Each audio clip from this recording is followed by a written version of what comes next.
algebra. And so to do that, I'm going to bring in a matrix. So I'm going to represent the coloring to the function by a matrix. Now the matrix has rows indexed by the vertices and columns indexed by the colors. And you put a 1 in the ijth position if the ith vertex gets the jth color. And that's what that definition says there. So that's the matrix. Now we should look at it for the 5 cycle. We get here's the matrix. So the first column is corresponding to the vertex top of the 5 cycle. It's the only vertex colored 0.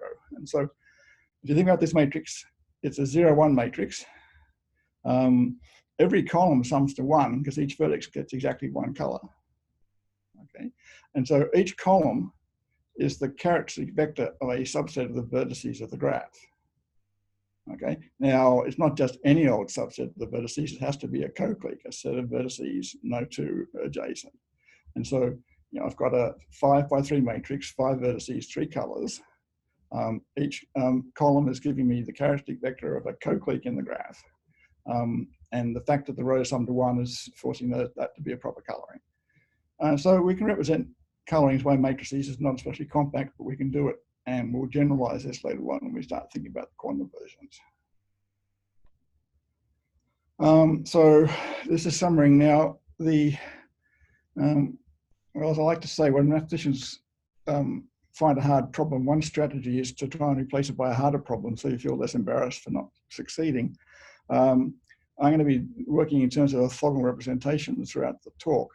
The key point is because, well, we go back actually, the rows, be careful. So the rows of this matrix corresponding to adjacent vertices are orthogonal. Now, this is a pretty silly thing to say about a matrix with simple entries like this, but still it is true. The rows corresponding to adjacent vertices. So in this case, the first row corresponds to vertex 0. The second and a fourth correspond to the vertices 1 and 3. They're the neighbors of 0. And they're orthogonal to the vector representing the 0 vertex. So the jargon is that the map which takes a vertex to the corresponding row of this matrix is an orthogonal representation in R to the C. Okay, so if we have a coloring, they're getting orthogonal representations. And this is going to be a constant theme throughout the talk, both in the classical version and the constant version, quantum version. So I want to make the orthogonality stuff a bit more concrete, more explicit. So the general setup is we have a set of points in a real or complex inner-product space, and then we just find those to be the vertices of a graph. And 2 of these vectors are adjacent if they're orthogonal. Now, for this talk, the inner-product space is either going to be d-dimensional complex space or d-dimensional real space, or maybe the set of d by d projections, real or complex. So there's 4 possibilities. And there could be others, but that's all I need, what we're going to be doing. And that's, the choices are assumptions given by the physics too. So as I said, if we're going to try and think about colorings, I want to think about them in terms of homomorphisms. So a coloring is going to be just a homomorphism from a graph to the complete graph, but let's leave that for a second. So I've got 2 graphs, X and Y, and a homomorphism is a map, we call it phi here, from the vertices of X to the vertices of Y, that maps adjacent vertices in X to adjacent vertices in Y. Okay, so and I write X arrow Y to denote there's a homomorphism from X to Y. Now it can happen that you may have an arrow from X to Y and Y to X. In this case, you say X and Y are homomorphically equivalent. And the simplest example there is if you have a biproduct graph with an edge, then there's a homomorphism from the K2 into the biproduct graph. And there's a homomorphism from the biproduct graph to the edge. So any biproduct graph is homomorphically equivalent to an edge. And as I said before, a graph is C colorable if only if it admits homomorphism to the complete graph on C vertices. Okay. So, well, I'll be using homomorphisms. Now, the orthogonality graph that we'll use most is going to be the unit vectors in d-dimensional complex space with 2 unit vectors adjacent if they're orthogonal. And the point of this here is that the least value of D such you can find a homomorphism of X into omega D is called the orthogonal rank of X and denoted C of X. Now, there's a closely related, I said there were 4 orthogonal graphs we're going to use. Actually, I realized I lied, there's going to be more. It can be useful to distinguish amongst the unit vectors in C to D, the unit vectors that are flat. Now, by a flat vector, I just mean a vector whose entries all have the same absolute value. Okay, so that's straightforward enough. Notice, so then I have the subgraph of omega induced by the flat vectors, and the least value D such that I can find a homomorphism from X into the flat vectors is going to be C flat of X. This is not standard notation, but it works. So the upshot is I have 2 parameters now for any graph. I have C of X, the orthogonal rank, and the flat orthogonal rank, which I'm denoting by C flat. Okay, and so and we've already seen there's a relation between chi and C, and we'll see more about that as we go on. And so in fact, we have following pair of inequalities that the orthogonal rank is less than or equal to the flat orthogonal rank, which is a triviality, and the flat orthogonal rank is a lower bound on the chromatic number. Now that is not obvious, and I'll sketch a proof later on. But so these but in particular, the C flat gives you a lower bound on chromatic number, and that can be useful. Right. So I've talked about colorings, and I've introduced orthogonal rank and flat orthogonal rank. And now I want to go to some different topic, derangements. So this is straightforward enough. A derangement is a permutation with no fixed points. And what I'm going to define the derangement graph. Now the vertices of the derangement graph are the permutations in the symmetric group sim n, not sim m. So I have n factorial vertices, and 2 permutations are adjacent if their difference, which I'm writing as tau sigma inverse, is a derangement. So if you've had a reasonable course in inclusion-exclusion, you've probably seen that the number of derangements in the symmetric group on n letters is the floor of n factorial on E. And of course, the graph has n factorial vertices, so it's a big graph. And it's a Cayley graph, okay? So it's a vertex transitive graph. The symmetric group acts on it regularly. It's also an orthogonality. This Cayley graph is also an orthogonality graph.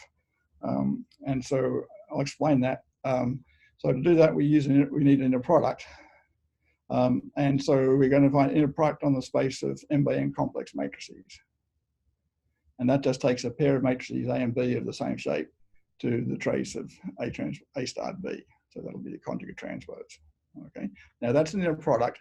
And if you actually decode it, it's really just the standard complex inner product. If you write your matrices as long skinny vectors, it's just the ordinary Euclidean inner product. And I'm going to denote it by angle brackets of A comma B. Okay. Now, if I've got permutations from symmetric group on n letters, I can always represent them by n matrices, permutation matrices. And then if you work it out, if I'm using matrices S and T to represent permutations sigma and tau, then the trace of S inverse T is the number of points fixed by sigma inverse tau. And so the sigma inverse tau is a derangement if and only if S and T are orthogonal. Okay, so that we have the derangement graph, and the point of this, again, an orthogonality graph. Now, this won't play a big role in what we're about to do, but it just indicates that all these things are connected. So we've got the derangement graph. All right. Now, it's interesting, if we're dealing with coloring problems, we can ask questions. We have a quadratic number, of course. We can also ask, what about co-cliques, sets of pairwise non-adjacent vertices, or cliques? And the derangement graph, the cliques aren't too hard to spot. So to see that, or simple way of seeing that is if I have 2 permutations, sigma and tau, then I can write out the permutations as n tuples, and I get a 2 by n matrix. And the condition that sigma and the tau sigma inverse be a derangement is just that no entry occurs twice in any column of that 2 by n matrix. So the entries in each column are different. Okay, so that's the condition for 2 vertices to be adjacent in the derangement graph. And so now you see, if I have k vertices in the derangement graph that are pairwise adjacent, then I'll have a k by n matrix, and the entries in each column will be different. And so if I have n pairwise adjacent vertices in the derangement graph, I'll have a Latin square. I'll have an n by n matrix where the numbers 1 through n occur exactly once in each row and once in each column. So n cliques in the derangement graph are just Latin squares. Okay, so it's quite interesting that you've got this design theory thing coming in where we weren't looking for it. The co-cliques in this case correspond to the permutations that map a given point to itself. So the stable or coset. So any stabilizer of a point in the underlying set will be a co-clique, and their cosets will be co-cliques. And it's possible to show that so these will be co-cliques of size n minus 1 factorial. And it's not trivial, but you can show that these are the unique co-cliques of size n minus 1 factorial. But again, we won't need that. So the other point is the derangement graph is n-colorable. You just map your permutation to its first element when you view it as an n-tuple. And you can check very quickly that that gives you an n-coloring of the derangement graph. And so we deduce that the omega, the maximum size of the clique in the derangement graph, and the chromatin of the derangement graph are both equal to n.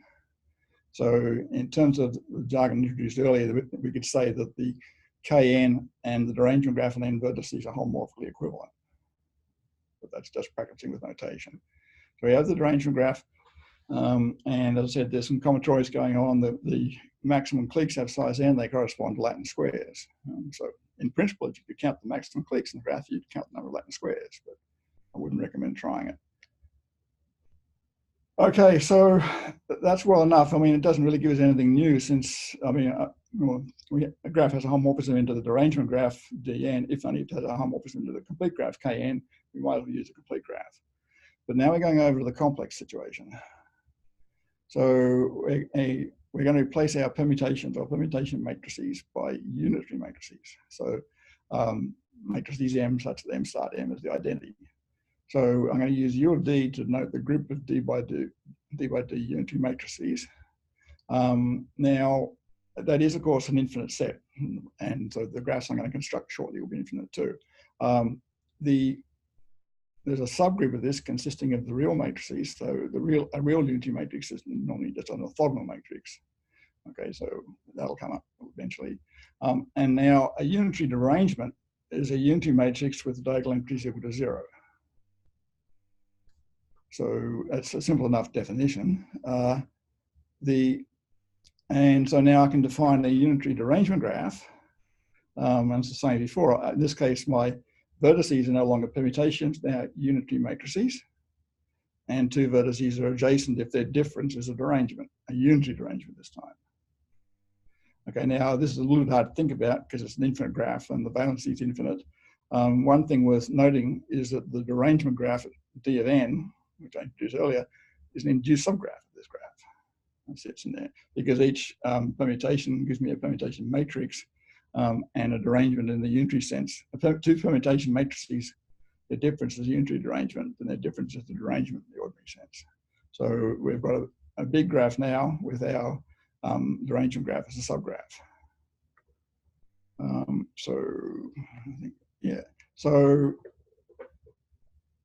So I've talked about colorings. I talked about the coloring matrix, and that's going to come back to, we'll need that again later on. And so we have the derangement graph, which is a large extent an example for the unitary derangement graph. Okay, so that's the sort of classical stuff done. So for the remaining part of the talk, I'm going to be dealing with quantum colorings. I thought there's going to be at least one proof, and that will involve properties of projection. So I thought I'd make some of the conditions I needed explicit. So a projection is just an idempotent operator, which is self-adjoint. So an idempotent matrix that's Hermitian. No particular problems there. Now the properties I need are listed here. Remember that I'm using trace of PQ. Well, P and Q are Hermitian matrices, so trace of PQ is actually what I was calling the inner product, P comma Q.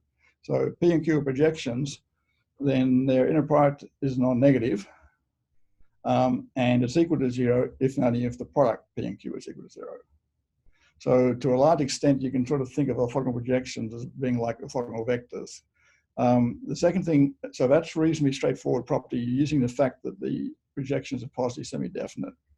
The second one is that if I have a bunch of projections and their sum is the identity matrix, then their pairwise products are zero. Now, this is an interesting and not entirely trivial exercise in linear algebra. And if it wasn't true, then in certain places where I had projections summing the identity, I would just assume that their pairwise products were zero. So you're free to do that. It's a nice little exercise, and I'm not going to spoil the fun by doing it. And finally, if I have a D by D projection with rank R, then I can write it in a factored form. So P is U star. So if P is D by D with rank R, then U is D by R. And so we get a factorization there. That would be Cholesky decomposition, if you've seen those things. So these are basic properties projections. And if you're working with quantum computing and stuff, you spend a lot of time working with projections in one form or another. So now I wanted to find finally a quantum C coloring. Now the basic principle is I think close to a basic principle that if you're trying to go from classical to quantum, then a lot of the time you discover yourself replacing things like zeros and ones by D projections. And this is a good example. So I'm defining a matrix. Now, I want to get a C coloring in my graph X. So I'm going to view it as a matrix with rows indexed by vertices of X and columns indexed by the, well, colors. And the issue is that the entries of this matrix are going to be D by D projections.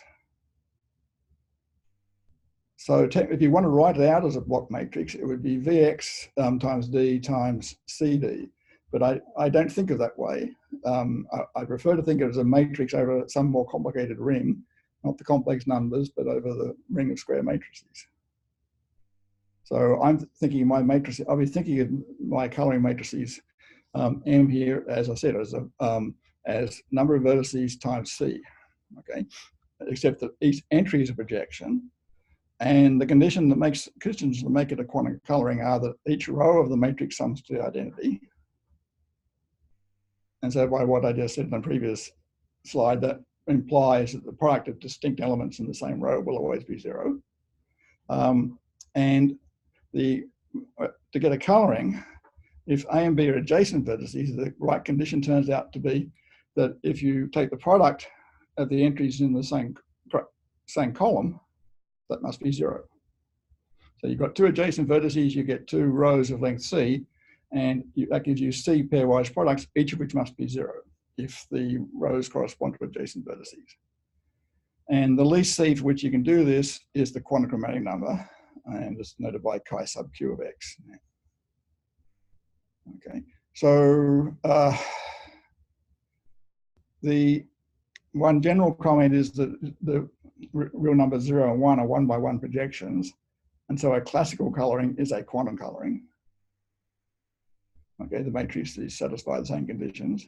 So that's nice. And so it follows that the classical chromatic number is an upper bound on the quantum chromatic number. Now we'll see that the difference can be strict, but which as you would hope, otherwise there wouldn't be a subject to talk about. Right. So in the classical case with ordinary colorings, we saw that the rows corresponding to adjacent vertices were orthogonal, and something similar happens in the quantum case. Now, I'm not making it totally explicit, but well, I'm writing out a condition here. So if I have a quantum C coloring, then the compatibility condition that I gave before can be expressed as saying that the sum of the products I entry of the A row times I entry of the B row must be zero. Now that looks like an orthogonality condition, and it's possible to set things up so it is an orthogonality condition. We don't need that right now. The point is this is a fairly concrete condition, and it's a reasonably easy consequence of the facts about the positive semi-definite matrices that I was referring to earlier. So I'll run through that. So if you have a coloring, it's easy to verify that sum of products is zero. So the problem is to show that the sum of products is zero, the individual terms are zero. Now, this is the sort of thing that undergraduates like to do in their classes, but we don't normally let them. So what we're going to do here, but in this case it works because you're dealing with quasi-semi-definite matrices. And in fact, you weaken the condition. If that sum of products is 0, then I can take traces, and then I get the displayed equation there, that 0 is equal to the trace sum of those traces. But because these entries of M are quasi-semi-definite, those traces are all non-negative. And so the only way that sum can be 0 is for each term to be 0, and that forces the orthogonality. So this is a standard sort of argument in this area. And again, so it's highlighting the analogies between the classical situation and the quantum situation. So we had the coloring matrix in the classical case, we have the corresponding matrix in the quantum case, we have orthogonality in both cases. Now, there's a technical thing which sometimes makes our lives easier. There's a theorem or a lemma that if there is a quantum C-coloring of a graph, then there is a quantum C-coloring of where all the projections have the same rank. And so therefore I can talk about a rank R quantum C-coloring, which is a quantum C-coloring where each entry in my matrix M has got rank R. Now, as I said, you can assume this forces the dimension of the D in my D by D matrices to be larger, because if I've got a bunch of pairwise orthogonal projections and their sum is I sub D, and they all have the same, so I have C pairwise orthogonal projections, their sum is D. And if they each have rank R, then C times R must be equal to D. So if you assume that your projections are the same rank, you're forcing the dimension of the projections to be large. It's not a real problem, but it's what happens. Now, you don't have to assume this. When you come to, there are generalizations of quantum colorings called quantum homomorphisms, and in that case, you can't always make that assumption. So, but for colorings, we can make that assumption, and we'll be making use of it shortly. The other comment which I need to make at some point is that, well, when we talk about quantum chromatic number, if we have this dimension D in our D by D matrices, so you can argue that we really have an entire family of quantum chromatic numbers, one for each value of D. And the other comment I want to make is that it's been proved by William Slostra here in Waterloo that determining the quantum chromatic number of a graph is undecidable.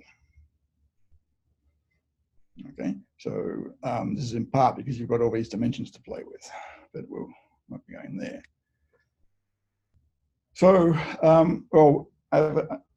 but if we decide that we can use equal rank projections, then we can be lazy and decide let's use rank 1 projections because they're the simplest.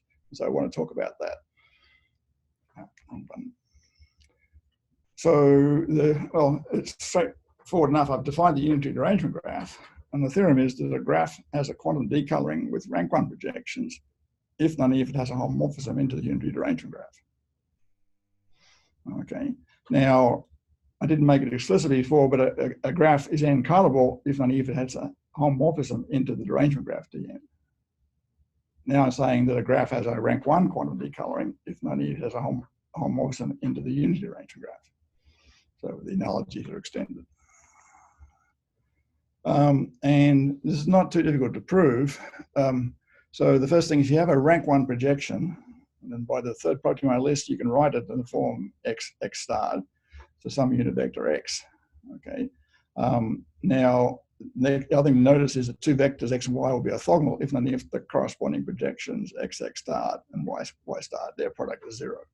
So the vectors are orthogonal if and only if the projections are orthogonal.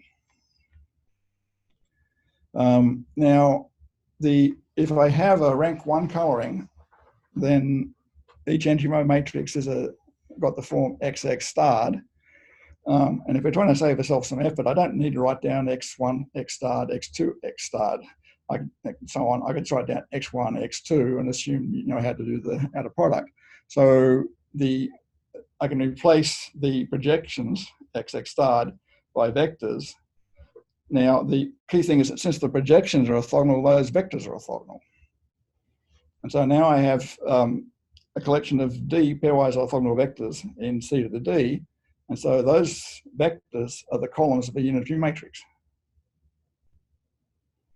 So each row of my matrix M, its entries are rank 1 projections.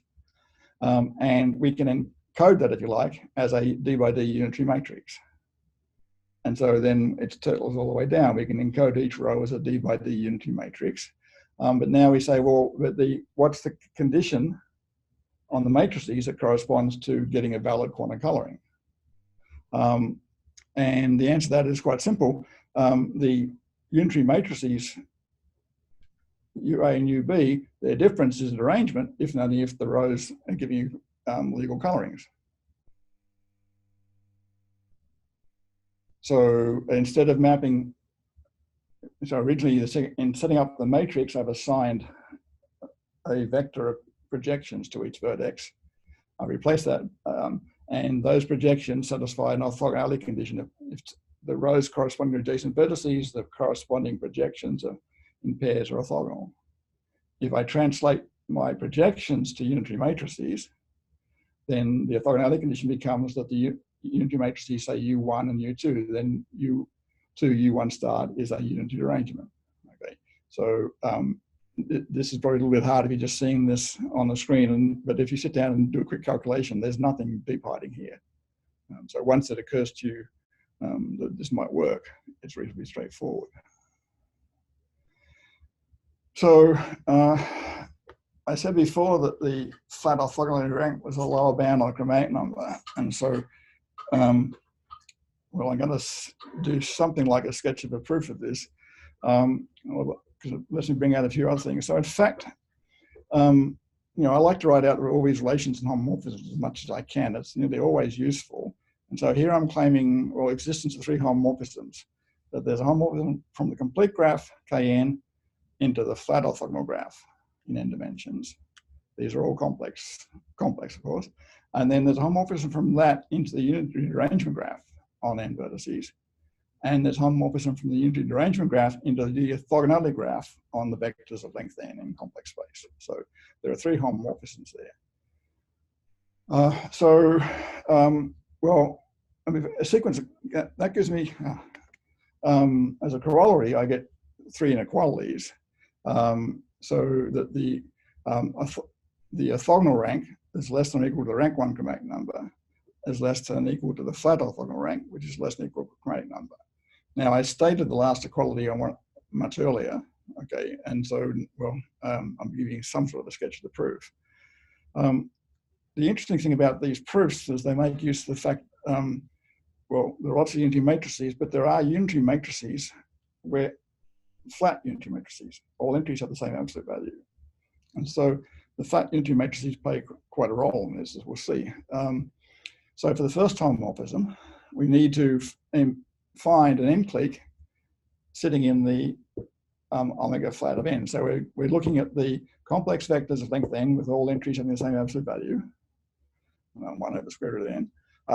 And so sitting amongst those vectors, I need to find a set of columns that forms a flat unitary that gives me a clique. So they've got to be pairwise orthogonal, but that would just be a unitary matrix. So the flat unitary matrices in give rise to the cliques in omega flat. Now, flat unitary matrices aren't too hard to find. The character table of any abelian group is a flat unitary matrix, and the set of such things is closed under Kronecker product. So there are lots of flat unitary matrices available to us. And so we have, and the columns of those flat unitary matrices correspond precisely to the n cliques in omega flat of n. Now, the second homomorphism I can describe in a few lines. It again involves flat unitary matrices, which is the main reason why I'm making it explicit. I'm going to construct a homomorphism from the first graph to the second. And to do it, I'm going to start with a flat unitary matrix. So this can come from one of my cliques, if you like. Now, I need one other little observation. If I have a flat unitary, if I have a flat vector in C to the n, I can convert it to a diagonal matrix. Just move it over, convert to a diagonal matrix. Now, if my original matrix is flat, then this diagonal matrix I'm getting is a scalar homopholy of a unitary matrix. So a diagonal matrix can be unitary. And so the matrices I'm constructing are essentially unitary. So I'm constructing from a flat vector Z a diagonal matrix D of Z, and that will be unitary well, scaled as a unitary. And so each product with W will be unitary because the product of unitary matrices is unitary. And that's easy. Now, the part that's hard is the second part, and I don't propose to spend any time on it, but it turns out so that orthogonal flat vectors give rise to a unitary derangement. Now that involves a third of a paragraph calculating some linear algebra, and I'll just leave it at that. And the last homomorphism is, again, actually is easy. We're looking at unitary derangements, and I want to get a map that takes we're looking at unitary matrices, actually. They're the vertices graph. And I want to map them into unit vectors in D dimensions, or N dimensions. Well, that's easy. You just take the first column of the unitary matrix. So that gives you a mapping from unitary matrices to, in UDN to omega to the D. And then a simple check shows you that this takes, if M and N form M star N is a unitary derangement, then the first rows are orthogonal, first columns. So that's straightforward. That's just the definition of unitary derangement. So that gives us those three homomorphisms, and that gives you the three inequalities. And so, okay. So, so we've defined quantum colorings, and we've seen a connection with rank 1 colorings and the unitary derangements, which is an analogy to the properties for the classical colorings. There's one case, generally the case where, so the lemma simply is that a graph has quantum chromatic number 2, if only if its classical chromatic number is 2. Now this is actually a really nice exercise, and it's even easier than the step I left out of the last proof. So let's think about it. You're going to have, you've got a quantum 2 coloring. So my matrix M is going to have one row for each vertex of the graph and 2 columns. And the sum of the entries in each column is going to be a D by D permutation matrix, D by D identity. Okay, and the entries are projections. So if the 1,1 entry is a projection P, then the 1,2 entry must be I minus P. Okay. Now, the next thing is use the orthogonality condition. And so you discover very quickly that your quantum 2 coloring is going to give you a classical 2 coloring. So that for bipartite graphs, there's no difference. Now, for 3 colorings, the rank 1 chromatic number is 3, if only if the classical chromatic number is 3. This involves a little bit more work, but so basically what happens is that the 3 by 3 unitary derangements are all can be expressed as diagonals times permutation matrices. And so, and that makes, that simplifies things enough that you can prove this. This is in the paper by Cameron and friends that I cited at the start of the talk. So the quantum bipartite is classical bipartite. Quantum rank 1 3 colorable is classical 3 colorable. Okay. Now, okay, yep. That's the sum total of what you can do easily. Everything else tends to be difficult. We saw that cliques in the derangement graph correspond to Latin squares. Now, it's actually kind of interesting that there are papers appeared defining quantum Latin squares quite independently of the stuff I'm talking about, nothing to do with coloring. So these people defined a quantum Latin square to be an n by n matrix. Well, I'm twisting things a bit, but it's equivalent to what I'm saying. So a quantum Latin square is an n by n matrix of projections, D by D, and each row and each column sums to identity. Now, okay, these physicists or computer science are off there, they can define what they want, that's their definition, that's what they call a quantum Latin square. Now, it's not ridiculous because if you have a classical Latin square, you've got an n by n matrix with entries from 1 to n, and each entry occurs exactly once in each row, once in each column. So we look at the, now the trick is, if you look at the entry I, you take the standard basis vector E sub I, and then the projection E sub I transpose. So that gives you a D by D matrix, which is a projection, is diagonal. Okay, you're wasting a lot of space, but it gives you a D by D projection. So you can replace each integer in your Latin square by a d by d projection. And then the Latin square condition just guarantees that the rows and columns sum to the identity. Okay, so a quantum Latin square is a fair generalization of a classical Latin square. Now, these people weren't trying to do design theory in a more general setting. They had other applications in mind which don't concern us, but so they introduced quantum Latin squares. What I want to show is that quantum Latin squares again correspond to cliques in the unitary derangement graph. Okay, so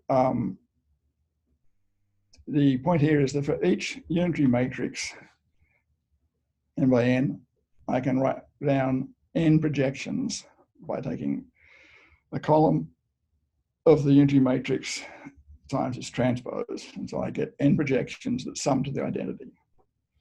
Okay, okay. And okay, so I can do it once, I can do it twice. I have a second unitary matrix with these properties. Then we discover that the vectors AI and BI are orthogonal if and only if A star B is a unitary derangement. Okay, and so from that, we get that cliques of size n in the unitary derangement graph correspond to quantum Latin squares of order n by n. Now, I don't have anything nice to say about the co-cliques in this graph. I mean, I can give you some. The stabilizer of a point will be a co-clique, but in the ordinary derangement graph, we have a complete characterization, a version of EKR for derangements. For the quantum case, I don't know anything much useful about the co-cliques. So, so again, anyway, the analogies carry through. The cliques are still there. They're now quantum Latin squares. Okay, so we've got run all this trouble of introducing this complicated parameter, and we chi sub q the quantum chromatic number, and we know that it's less than or equal to the classical chromatic number, but at some point we need to show that they're different. Now, there's a limited number of examples, really, and what I'm going to do is describe the smallest case we know where we have a graph whose quantum chromatic number is not equal to its classical chromatic number. Now, the crazy thing was that the paper that's brought this out constructs the graphs, but the graphs are already known. They've got a long history. They're so-called Erdős-Rényi graphs. Now, the only mistake you can make here is I'm not talking about the Erdős-Rényi random graphs. Okay, they're interesting graphs, but I'm not saying anything about these. These are not what we're dealing with. So these are a family of graphs that Erdős-Rényi constructed because they were looking for graphs with no 4 cycles. But that's not too important now. So I start with a finite field of odd order, and the vertices in my graph are going to be the one-dimensional subspaces of the three-dimensional vector space of that field. So they're the points of projective plane, but you don't need to know that. So I've got a three-dimensional vector space. My vertices are now the one-dimensional subspaces of that three-dimensional vector space, and I'm taking them to be adjacent if x transpose y is equal to 0. I don't really want to talk about, well, you can think of dot product of x and y being 0. I don't want to talk about inner products over finite fields, but the dot product is 0. Now, so this is well, they define these graphs. Now, it's not too hard to see that such a graph is going to have exactly q squared plus q plus 1 vertices. Okay. And you start thinking about adjacency and you realize there's a problem because there's there will be q plus 1 vertices that are adjacent to themselves. So there are loops.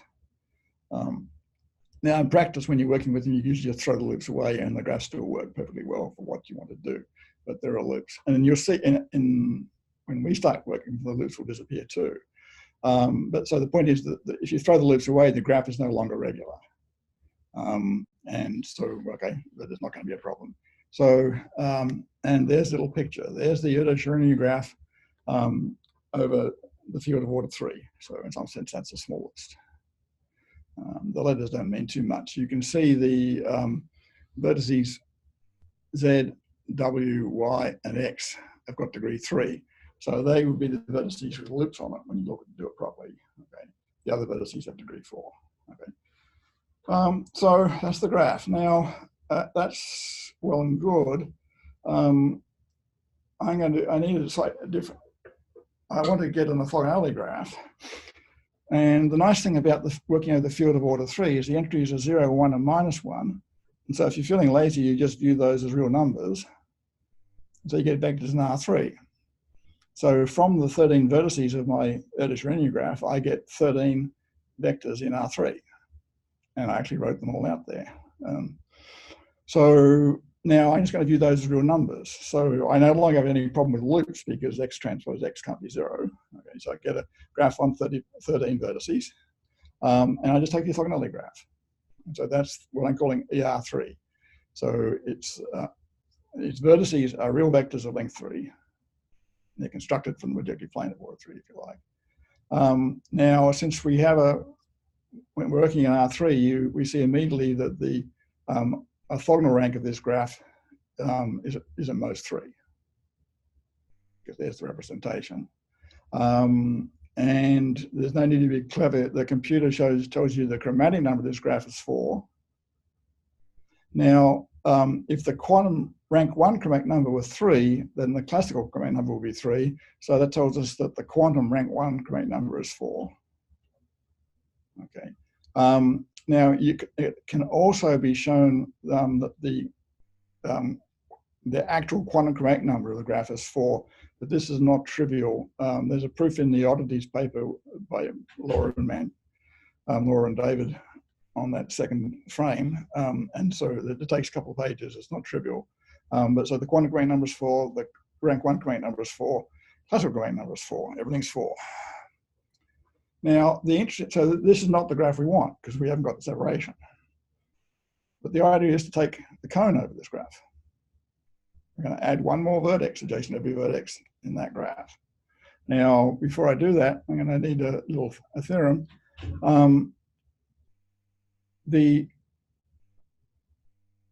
Following the paper by Cameron and et al.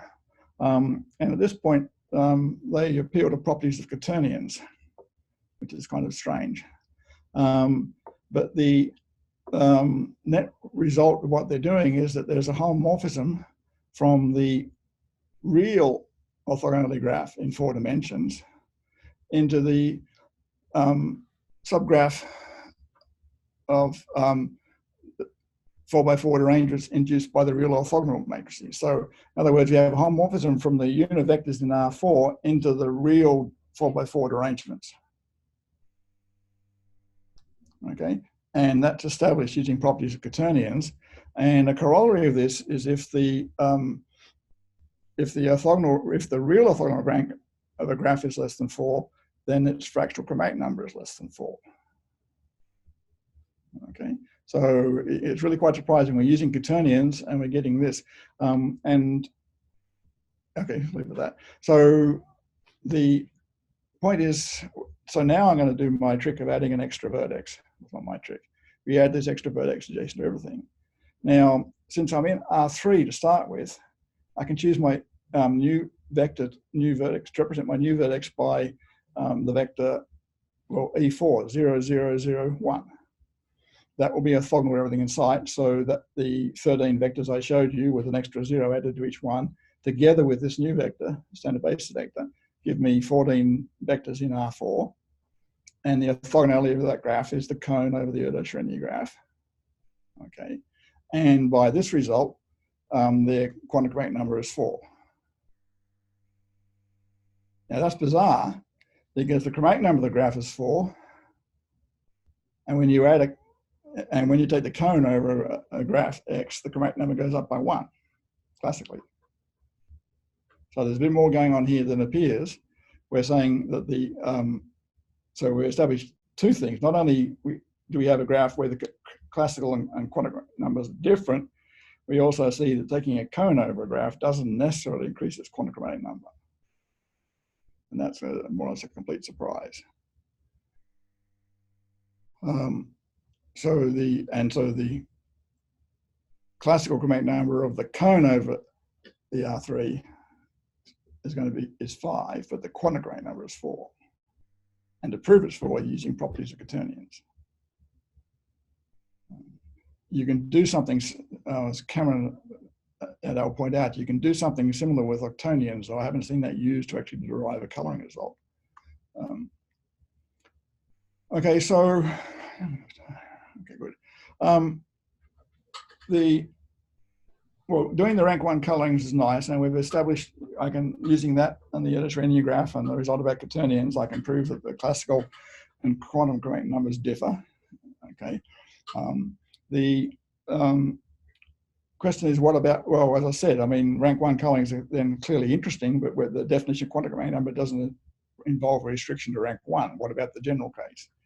And you can do something there, and by extending extending the idea of a derangement. So I'm going to call a unitary matrix a unitary derangement of index k. Now, a unitary derangement has zeros down diagonal. So you have, if it's a D by D matrix, you would have D blocks, 1 by 1 blocks of zeros. I'm going to say that a matrix is a unitary derangement of index k, if I have k by k blocks of zeros, D of them stacked down the diagonal. So instead of just having 1 by 1 submatrices equal to 0, I have 2 by 2 submatrices equal to 0. So the vertices, well, k by k, so the vertices of the matrix are divided into groups of size, well, vertices. We partition the matrices into k by k submatrices, and I want the diagonal blocks to be all 0. Now, I've written out the definition in code there, but the basic idea is you think of your unitary matrix as an mk by mk matrix, and you want the diagonal blocks to be 0. And so what I've been calling a unitary derangement would now be a unitary derangement of index 1. Now, so this is a general definition. I mean, sitting inside the unitary group, we have this permutation matrices corresponding to the symmetric group. So we could have classical derangements of index k, although I don't recall ever seeing any reference to them. And I don't know any simple formula recurrence for the number of classical derangements of index k, for example. But anyway, so we have unitary derangements of index k. Now, the key point about the set of unitary derangements of index k is that it's closed under inverses. The conjugate transpose of a unitary derangement index k is a unitary derangement of index k, and doesn't contain the identity. And so, as before, I can construct a Cayley graph, and it'll be an honest graph. The vertices are the unitary elements of the unitary group mk by mk, and the adjacency rule is the two unitary matrices M and N will be adjacent if N M star is a unitary derangement in index k. Okay, so we've introduced an extra parameter, but other than that, there's no particular problems. And then the theorem is that we have a rank k quantum M coloring, if and only if there's a homomorphism into the unitary derangements of index k in that Cayley graph. So we can extend from rank 1 to rank k. And I hope I didn't bother you with a proof. No, I didn't. Good. So there's a related graph here. The Grassmann graph, GR of dk, is the graph with the k-dimensional subspaces of C to D as vertices and two subspaces adjacent if they're orthogonal. Now you can view this as a continuous analog of the Kneser graph, where the vertices are the k subsets of a D set and they're adjacent if they're disjoint. Now, the Kneser graphs are important in coloring because homomorphisms into Kneser graphs give you the fractional chromatic number. And so the Grassmann graph will presumably give you some continuous analog of fractional chromatic number. And the theorem is that there's a homomorphism from the unitary derangement graph, derangement index k, into the Grassmann graph. Okay. So if you put k equals 1 on this, you recover the fact that there's a homomorphism from the unitary derangement graph into the graph on the unit vectors of dimension m. So we've seen the k equals 1 version of this earlier. And good, no proof.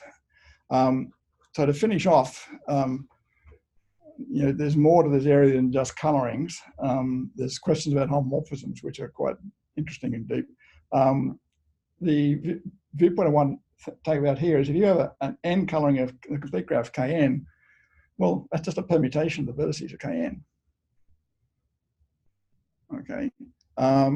And so it's natural to define a quantum permutation to be, well, definition of quantum permutation is that it's a D by D matrix with D by D projections, such the entries in a given row or column sum to the ID. Now, if these are rank 1 projections, this would be a quantum Latin square, but this is more general. So we're taking a matrix of projections, the entries in each row and each column sum to the identity.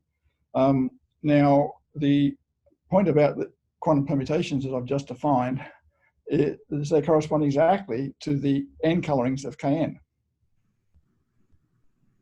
Now, classically, an n coloring of Kn is a permutation, so it's quite reasonable to view these guys as quantum permutations. Unfortunately, they tend to be referred to as magic unitaries, but they are just quantum permutations. And so a matrix is a quantum permutation of order n by n, if and only if it's the matrix of a quantum n coloring. Now, once I have permutations, I can start thinking about quantum orthomorphisms. And so there are, you know, again, a lot more things to think about. And this is for Crystal. Thank you. I'm done. Thank you very much, Chris. One of the downsides of this is that I muted everybody, so that you can't hear everybody clap. But here, clap on everybody's behalf. Yes, you can see people in their little videos clapping. So thank you very much.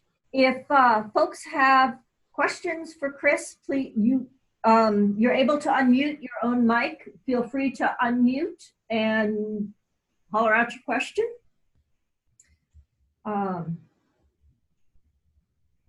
So we'll give folks a minute to see if they find their mics. Again, oh, go ahead. Excuse me, for definition of quantum and coloring, if we try to extend this definition for hypergraph, we can save part A, but about part B, we can two form of that. One, it's the summation of each pair of U and V in the one H, or we consider all of the product of them. Maybe one of them related to weak coloring, one of them related to strong coloring.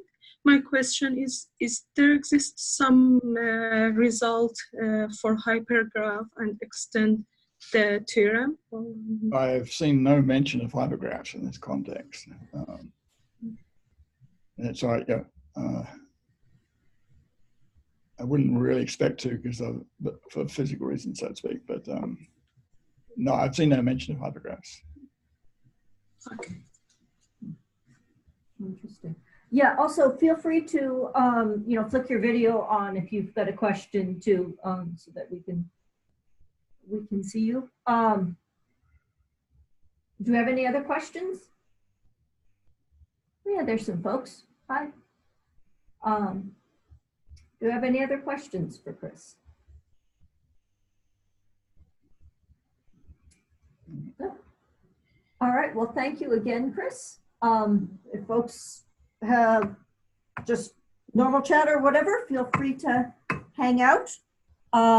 Otherwise, we'll look forward to seeing you at the next VCC, which will be, oh goodness, I should have had this on my fingertips. I'll send you the announcement. Okay, but it'll be at 2 o'clock again, and I think at the either end of October or beginning of November. So watch your email. And thank you again. It was nice to see everybody. Thank you.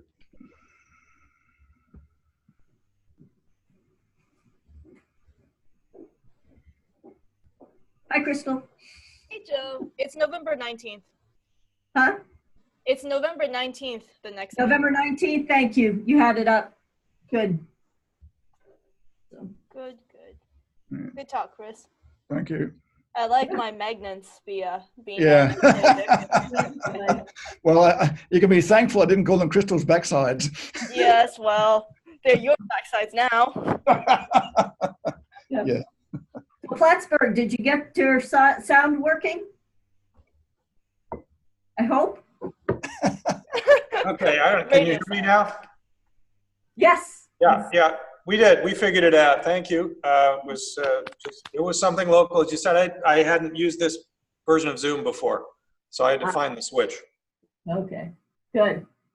Good. And if there is anyone who hasn't just drop something into the chat to let us know where you are and how many folks. If you could take a second to do that before you sign out, that would be really helpful. Thanks. Hi, Matt. Saw your students there. So, all good. Yes, I was just typing into the box. We ended up with 3 students along with me. And thanks, Chris, for doing that. We enjoyed it very much. You're welcome. Okay, super. Oh, and again, Chris has the first version of the slides and the notes up on his website, and he sent updated versions to us, and we'll get them up on the NCN website with his with the recording of this talk shortly. They'll be available too if anybody wants to delve into this a little further. So Chris, I do have a question. Yeah.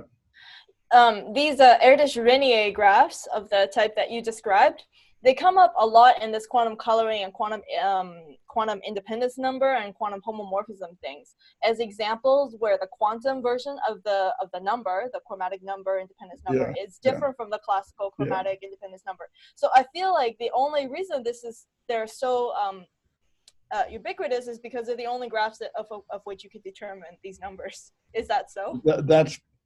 There's a fair bit of truth in that. I mean, the other point is that their orthogonal rank is fairly low, and that makes it manageable. Now, so have you seen, so Dave and Laura talked about ER3. Maria proved that the other Erdős-Rényi graphs will also give you separation. Okay, yeah. I just wonder, you haven't seen that anywhere else? I've got to look. No. No. Yeah, but because the quantum grading stuff numbers different, you expect to find that the co-cliques and cliques will be, or co-cliques will be different. Mm-hmm. Although I'm a bit careful about what I would expect, given that if you take the cone, the chromatic number doesn't increase necessarily. Yeah. Oh, go ahead. Sorry, Crystal. No, go ahead, Joe. Well, Chris had promised not to talk any physics during his talk, but this is technically afterwards. Yes, yeah. Yeah, so was there some motivation here in choosing what you did to call quantum colorings and quantum derangements? The physics is explained, it's written down in the paper by Cameron and friends. Mm-hmm. Okay, so the background's written there. Now, unless you've got a bit of a background, I think you'll have a fair bit of trouble deciphering what's going on. And so if you dig enough, you'll see that they're defining quantum colorings, and they're basically defining rank. And the definition I gave is compatible with what they did. The motivation for the physicists is, if you're going to build a quantum computer, you want to prove that there are useful things you can do with a quantum computer that you can't do classically. Mm-hmm. Okay, and if you can't do that, you're settling for finding things you can do with a quantum computer that you can't do classically. Okay, so the idea here is to win a pub game where Alice and Bob tell a referee that they can color, they can then color some graph. Now I can make it more concrete. We can take the graph to be the flat real unitary vectors. So in other words, the plus or minus 1 vectors of length n. So that's a graph of 2 to the n vertices and adjacent if they're orthogonal. Now the classical chromatic number of this graph increases exponentially with n by a deep result of Frankel and Erdős. But it's a graph with orthogonal rank n. And so it has a quantum n coloring. And what this means in practice is if Alice and Bob have access to pairs of entangled qubits, then they can win the following game. The referee gives each of Alice and Bob a vertex. If the 2 vertices are equal, they have to return the same color. They return something which we'll call a color. So if they happen to get the same vertices, they get the same color. But Alice doesn't know what Bob's getting. Bob doesn't know what Alice is. If they get adjacent vertices, they have to return different colors. and nobody cares what happens in the other cases. Now, classically, if you had an n coloring the graph, Alice and Bob could prepare a table in advance. And then when they get the vertex, they say, oh, I've got vertex I, what was the color of vertex I? And so they could return that, and so they could win the game. But in the quantum situation, they can still win it, even if there's not a classical n coloring, provided they have access to these so-called entangled qubits. Then in that situation, when they're given their vertices, depending on the vertices they're given, they carry out a measurement. The measurement is determined by the vertex. And then they return a function that results their measurement. Okay. And so the outcome is that the referee gives them vertices and they return correct answers in one round. Okay. Now, it's a bit embarrassing if there's a second round and the referee gives them the same vertices, because it's quantum, they'll return different colors. But they can always win one round, which you can't always do classically. Chris, I have a question. Can you hear me? Yes, I can hear you. Here. Am I correct? The Erdős-Rényi showed Erdős-Rényi graphs. So am I correct in interpreting this as polarity graphs, where the reduced degree are due to being the absolute points? Yeah. Yep. I mean, yeah. I didn't want to. I was trying not to drag in too much extra machinery, so I chose to go lightly on the projective plane. But it's just a polarity graph. Excellent talk. Yeah, thank you.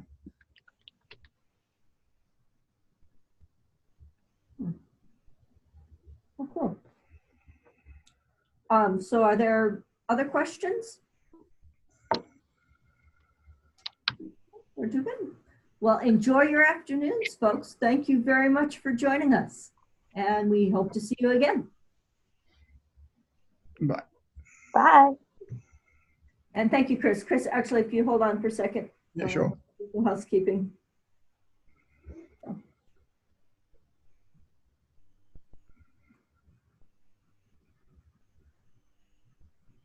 So did you see there was a paper on the archive this morning that proving that there is no more graph of bouncy 57? No, I haven't seen the archive. What's up? I missed this. What was it?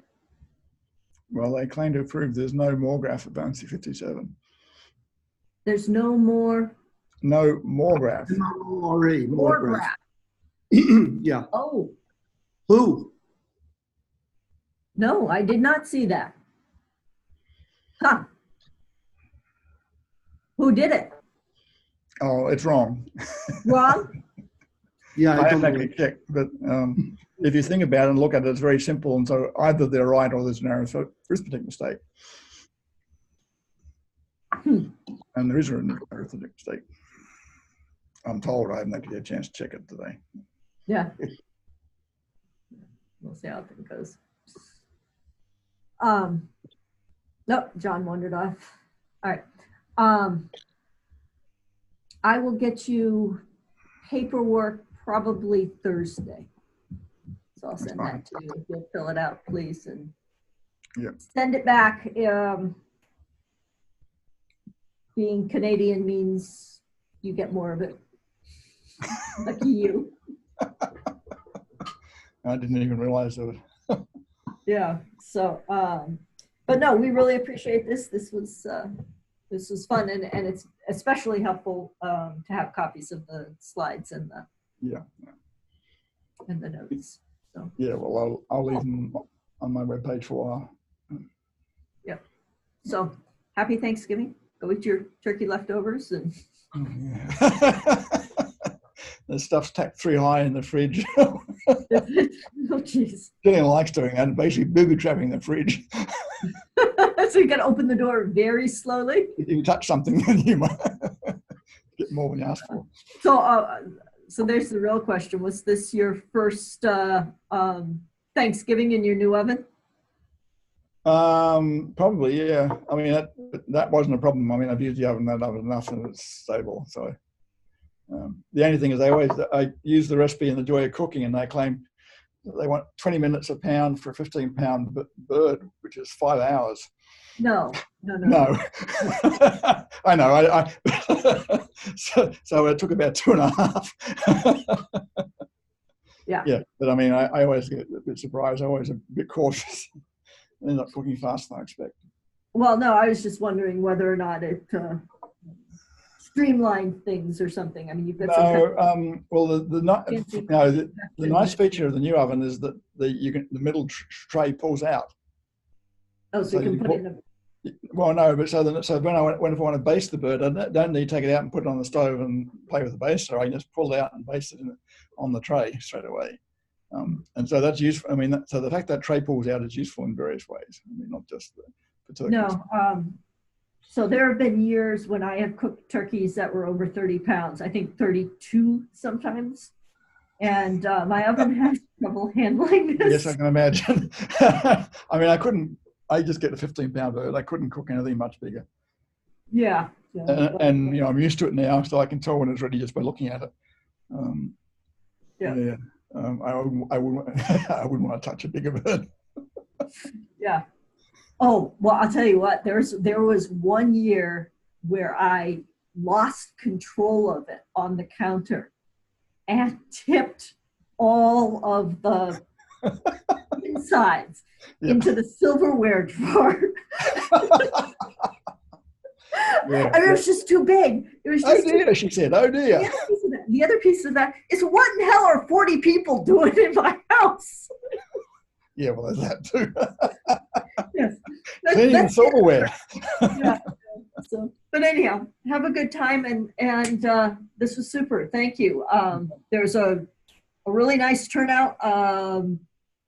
Close to 40 people, I think, when I counted all of the extra bits. And actually, the more telling thing was people can quietly leave a little more easily during this I see. than they can at other talks. Yes, and they didn't. People stayed right until the end, I don't know whether you saw the chat. This is actually one of the things that we have not figured out a good way to navigate. If you've got any ideas, it would be good. I have no way of discreetly giving the speaker a heads up that their time is approaching. Oh, I see. Yeah. So I sent you a couple of chats, but you got no way, if you're not like. Yeah. But I think I stopped on time, didn't I? Huh? Did I stop on time? I thought. Yes, you were. Yeah. So it was okay, but. Yeah. And so far, I didn't want to touch the chat, but I didn't want to touch any button because I knew everything was working. I figured I start touching buttons, something's going to stop. No, you don't know how close this came to being a major disaster. My computer is one of the stupidest things in the world. Do you see this right here? Yeah. That's my power switch. I see. Yes. And in the middle of your talk, about 2/3 of the way through, I went to move the computer over. And I hit that switch. Yeah. And my computer tried to shut down in the middle of your talk. Thank God I had something that was still open and unsaved or something. And so I got a little pop-up that said, do you want to save or cancel? And I was like, cancel out of it. But if I had not opened up something before the start of your talk, my computer would have just shut down. And I was going, oh man. Yeah, sorry, you didn't need to know that. But, I mean, one thing I thought is I'm getting no feedback from the audience. You can't tell whether their eyes are glazing over or something. I suppose you could, in principle. Yeah, this was interesting because a lot of times when people come on, they do mute themselves, but their video is on. Yeah. Which has actually been really helpful because people are really crappy about actually, you notice how many times I was at, please let me know, please let me know. Yeah. And they don't do it. right? They don't want to find their chat button, or they've set up something like at the front of the room and everybody's sitting at the table, so they don't want to go mess with it. And it's usually one of mine or Bill's jobs to look at each of those little, video thumbnails and open it up and actually count the people in the room. Because sometimes there's 10 or 12 people in the room, and we don't have a record of that unless we go count it. So, I was thinking about, a couple times I thought about just pausing and asking the questions. That doesn't work in ordinary talk. So I couldn't imagine working in this context. Yeah, it takes people too long to fumble their way to the mics. No, I understand. I mean, as I said, I didn't expect it. I thought you'd have less chance of success. I mean, in ordinary talk, everybody says, "Oh, got any questions? Just ask," and nobody ever does. Yeah. Occasionally, people will, although it's not as frequent as with a regular talk. People aren't quite so frequent, but yeah, they'll hang out for a little while afterwards. John Schmidt wandered off and left his computer on, but no, the bad thing is, and I'm really glad that you posted up your slides, is that it's hard for Bill and I to actually relax and watch the talk. Yeah. Because we're like counting people. Yeah, I understand. Yeah. Yeah, but I don't know. Do you have any thoughts of anything that would help us make it more comfortable for the speaker? Well, I mean, there's a few times I felt, the only thing I noticed was there are a couple of times where you felt, I'm getting absolutely no feedback. Mm-hmm. And so, I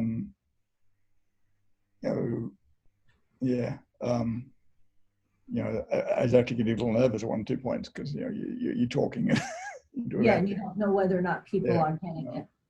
So, I told Mark's student Song Ling. Do you remember Song Ling? I'm not sure if I do. Yeah. Anyhow, I told her I would do one of these for her students.